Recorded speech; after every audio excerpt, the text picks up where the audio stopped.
नमस्कार, मी अश्विनी पुरी आणि तुम्ही पाहताय DS न्यूज 24 बातमी संगमनेर तालुक्यातील. संगमनेर तालुक्यातील साकुर येथील वीरभद्र लॉन्स येथे थोरात कारखान्याच्या वतीनं ऊस विकास मेळाव्याचं आयोजन करण्यात आलेलं होतं. या मेळाव्यासाठी माजी मंत्री बाळासाहेब थोरात उपस्थित होते. मात्र यावेळी कृषी उत्पन्न बाजार समितीचे सभापती शंकरराव खेमनर यांनी आपल्या भाषणातून विरोधकांवर जोरदार टीका केल्याचं बघायला मिळालंय. बाळासाहेब थोरात यांनी 40 वर्षात काय काम केलं असा सवाल विरोधकांकडून वारंवार केला जातोय. यावरून शंकरराव खेमनर यांनी आधी काम करून दाखवा, मगच बाळासाहेब थोरातांवर टीका करा असं विरोधकांना सुनावलंय. नेमकं शंकरराव खेमनर यांनी काय म्हटलंय बघूयात.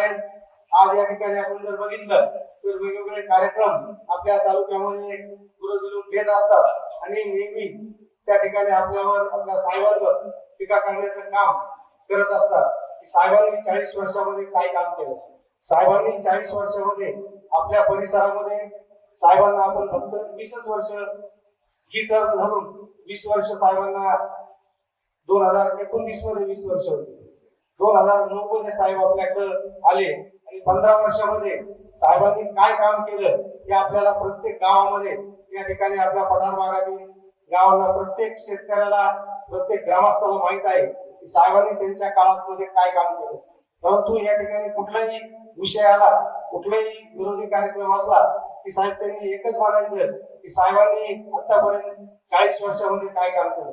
परंतु मुळात त्यांना हेच माहित नाही की साहेब या विभागाचे आमदार 40 वर्ष मुळातच नाही, परंतु ते जरी आमदार नव्हते तरी या भागामध्ये त्यांनी वेगवेगळ्या माध्यमातून, मग कारखान्याचं माध्यम असेल किंवा इतरही माध्यम असेल, डोंगरी विकास निधी असेल, या निधीमधून निश्चितपणे वेगवेगळ्या प्रकारचे कामं साहेबांनी आपल्या परिसरामध्ये केलेले आहेत.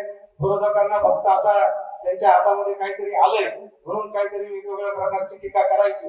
माझं त्यांना एकच आव्हान आहे की पहिले तुम्ही काम करा, ते काम दाखवा आणि मग साहेबांवर टीका करा. खरंच तुम्हाला तो अधिकार, त्यांच्यावर टीका करण्याचा अधिकार आहे. यापेक्षा तुम्ही त्यांच्यावर टीका करण्यामध्ये काही अर्थ नाही, अशी माझी विरोधकांना एक नम्र